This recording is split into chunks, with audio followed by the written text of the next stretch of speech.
लगातार बढ़ती महंगाई का असर आम जनता की जेब पर हो रहा है और इस वक्त मैं मौजूद हूं दिल्ली में किरण पाठक जी के घर पर, जो कि एक हाउसवाइफ भी हैं और साथ ही साथ होम ट्यूशंस भी देती हैं। उनसे बात करेंगे और जानने की कोशिश करेंगे कि आजकल महंगाई यानी कि बढ़ती हुई महंगाई के दौर में कैसे मैनेज कर रही हैं अपनी सैलरी में। सबसे पहले तो Kiran ji, thank you so much हमसे बात करने के लिए। और आपसे यही जानना चाहूंगी कि महंगाई बढ़ रही है, हम देख रहे हैं पेट्रोल डीजल के दाम हो या बाकी चीजें हो, उन सभी पे पैसे बढ़ रहे हैं, कैसे मैनेज कर रही हैं इस वक्त? बहुत मुश्किल है मैनेज करना। जो चीज़ पहले बहुत इजी हुआ करती थी अब बहुत मुश्किल हो गई है। पहले मैं अपनी गाड़ी लेकर जाती थी होम ट्यूशन पढ़ाने के लिए, स्कूटरी पे जाती थी। अब पेट्रोल इतने ज़्यादा रेट हो गए हैं तो अब मुझे पैदल भी कभी जाना पड़ता है या मेट्रो से जाना पड़ता है। बहुत मुश्किल है मैनेज करना। सब्जियों के दाम बढ़ गए हैं, हर चीज़ के दाम बढ़ गए हैं ना, आटा बढ़ गया है, सब चीज़ें की महंगाई हो गई। बहुत मुश्किल है मैनेज करना। आज के टाइम में खर्चा तो बहुत ज़्यादा है, इनकम बहुत कम है, बहुत मुश्किल है। अच्छा, आप वर्किंग भी हैं, साथ ही साथ किचन भी संभालती हैं, एक हाउसवाइफ भी हैं, तो एक सैलरी में कितना मुश्किल हो रहा है अपने किचन को भी मैनेज करना और जो बाहर के खर्चे हैं उसको भी मैनेज करना? बहुत मुश्किल हो रहा है। किचन का बहुत ज़्यादा दाम बढ़ चुके हैं, हर चीज़ महंगाई हो चुकी हुई है।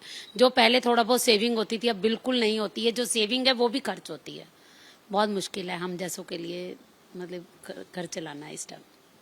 देख रहे हैं कि पिछले एक हफ्ते में पेट्रोल पे काफी ज्यादा प्राइस बढ़ गया है। अब दिल्ली में जो पेट्रोल है तकरीबन 100 रुपए के करीब पहुंच गया है।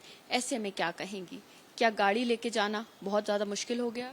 बहुत ज़्यादा मुश्किल हो गया। अब तो पैदल ही जाना पड़ता है, बहुत अवॉइड करना पड़ता है। जहाँ पहले स्कूटरी वगैरह लेकर जाती थी अब मैं कोशिश करती हूँ पैदल ही जाना पड़ता है बस। सब कहीं बहुत मुश्किल है हमारे लिए।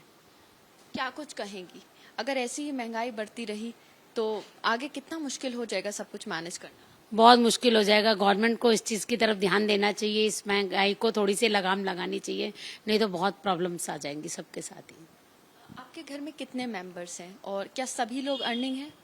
मेरे घर में सभी अर्निंग है, उसके बावजूद भी प्रॉब्लम होती है। ये सोचो जिनके घर में नहीं होगा तो वो क्या होगा। सभी लोग अर्निंग है, उसके बाद भी मैनेज करना आपके लिए मुश्किल हो रहा है? मुश्किल है, मुश्किल नहीं है, बहुत मुश्किल है। अच्छा, मुझे ये बताइए कि अगर अब से कुछ साल पहले या कुछ वक्त पहले देखा जाए तो सैलरी से अपनी सेविंग्स कितनी कर पाती थी अब आप, और अब क्या हाल है? 40% तो सेविंग हो ही जाती थी, बट अब तो ये है कि 40% के तो इवन जो जुड़ा हुआ है वो भी खर्च हो रहा है, वो उसमें से ही जा रहा है, बचता कुछ नहीं है, बिल्कुल बचत नहीं है।